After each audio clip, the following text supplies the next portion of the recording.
In the early 20th century, New York City emerged as a bustling metropolis and a center of innovation, culture, and immigration.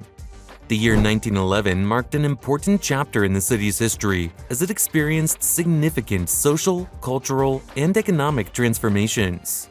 This video provides a detailed glimpse into the era and life in New York City during this pivotal year. 1911 was the era when things were not so advanced. But surprisingly, even then, the cityscape of NYC was something wonderful at that time. It was a captivating mix of architectural styles that showcased the city's evolving urban landscape. While low-rise buildings still dominated the streets, the emergence of towering skyscrapers hinted at the city's ambition and progress. The completion of the Woolworth Building in Lower Manhattan, a magnificent 60-story structure, was a remarkable achievement of its time. Standing at 792 feet, it held the distinction of being the tallest building in the world until the completion of the Chrysler Building in 1930. The Woolworth Building, designed by architect Cass Gilbert, featured a neo-Gothic style with intricate ornamentation and a distinctive terracotta facade. Its soaring height and elaborate design made it an iconic symbol of New York City's architectural prowess. The building housed offices, retail spaces, and luxurious residences, attracting prestigious tenants and adding to the city's allure. The streets of New York City in 1911 buzzed with activity and energy.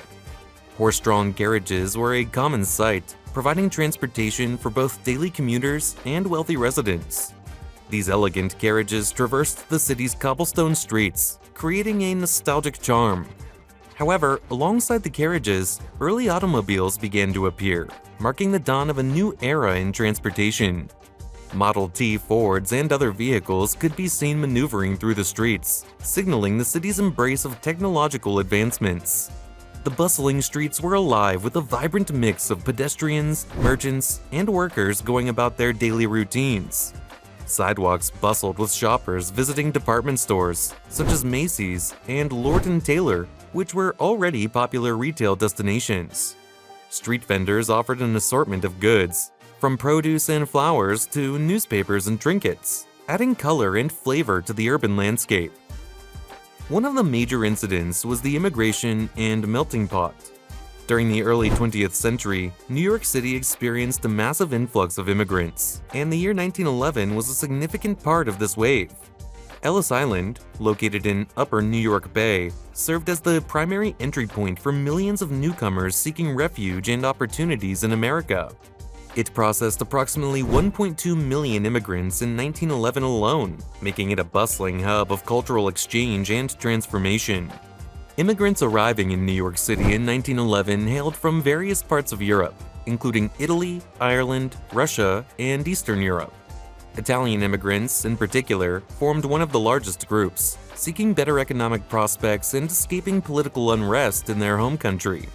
They settled primarily in neighborhoods like Little Italy in Manhattan and the Bronx, creating vibrant enclaves where the Italian language, traditions, and cuisine thrived. Irish immigrants, who had been arriving in New York City since the mid-19th century, continued to contribute to the city's cultural fabric. Many settled in the Lower East Side, where Irish culture, music, and traditions were celebrated. Russian and Eastern European Jewish immigrants also arrived in large numbers, seeking religious freedom and economic opportunities.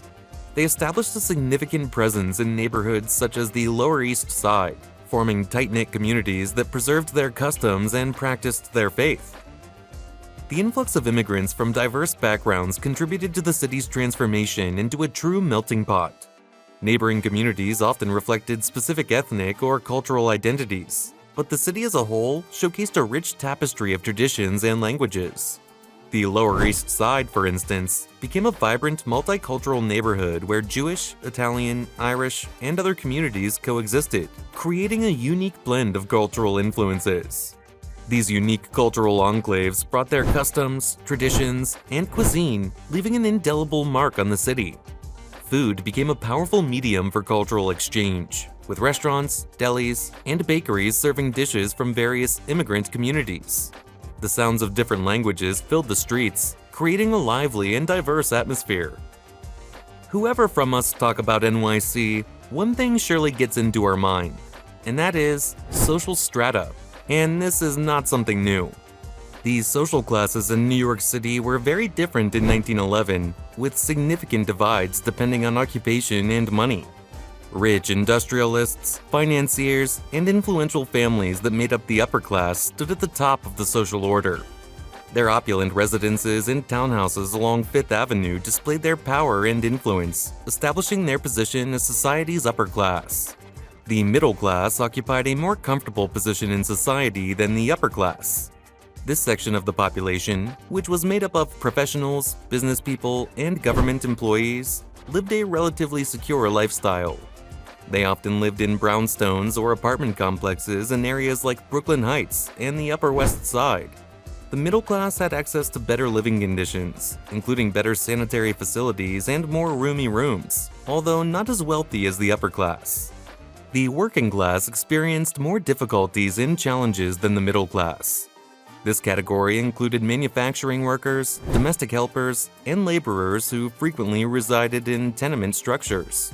These multi-story buildings were characterized by cramped living quarters, scant sanitary services, and poor living standards.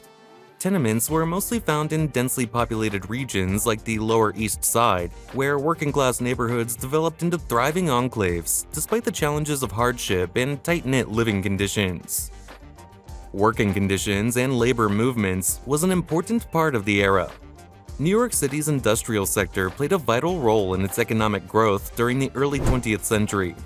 Factories produced textiles, garments, machinery, and other goods, but working conditions were often harsh. Laborers endured long workdays, typically lasting 10 to 14 hours, and received low wages. Safety regulations were inadequate, leading to frequent accidents and injuries.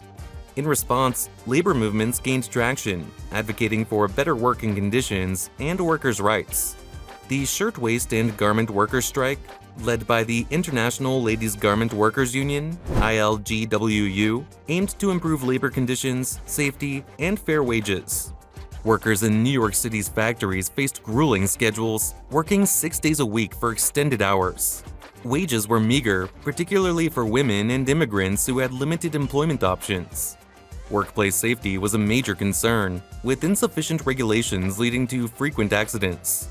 The tragic Triangle Shirtwaist Factory fire in 1911, where 146 garment workers lost their lives, served as a catalyst for labor reforms and ignited the labor movement. The ILGWU played a pivotal role in advocating for garment workers' rights. The uprising of the 20,000 in 1909 was a significant strike demanding better wages, shorter hours, and safer conditions. The Shirtwaist and Garment Workers' Strike of 1910 further aimed to address safety concerns and unfair labor practices. These labor movements led to important reforms, including fire safety regulations, building codes, and minimum wage standards. Maybe you will mind if I don't talk about the cultural movements about the city, because NYC is the birthplace of many cultural movements. The city experienced a vibrant cultural renaissance even in 1911, with Greenwich Village at the forefront. The neighborhood attracted writers, poets, artists, and intellectuals seeking inspiration. Edith Wharton, F. Scott Fitzgerald, and Georgia O'Keeffe were among notable figures drawn to the city's creative energy. Greenwich Village hosted literary salons, art exhibitions, and avant-garde performances, challenging norms and pushing artistic boundaries. The village became a haven for bohemian culture, fostering experimentation and intellectual discourse. This cultural renaissance left a lasting impact on American literature, art, and intellectual thought, establishing New York City as a global center of creativity. Entertainment and leisure options in 1911 New York City were abundant and captivating.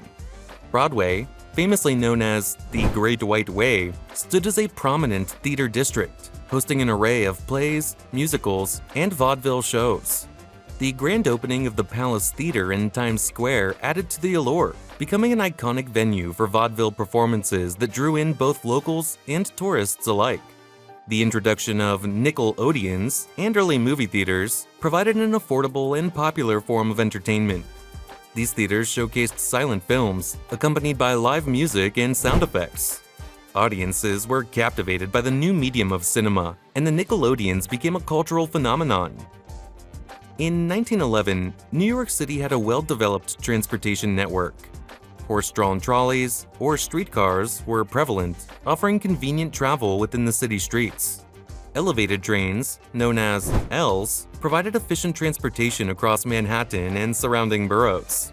The subway system, introduced in 1904 by the Interborough Rapid Transit Company, continued to expand, connecting neighborhoods in Manhattan, the Bronx, Brooklyn, and Queens. Ferries played a vital role, linking Manhattan to neighboring regions across the Hudson and East Rivers. The iconic Brooklyn Bridge, completed in 1983, stood as a testament to the engineering marvel, connecting Manhattan and Brooklyn. Horse-drawn trolleys operated on tracks and transported passengers within the city. Elevated trains ran above the streets, providing faster transportation for longer distances. The subway system, growing from its 1904 inception, offered underground travel, facilitating movement across the city. Ferries served as important waterway connections, enabling travel between Manhattan and nearby areas.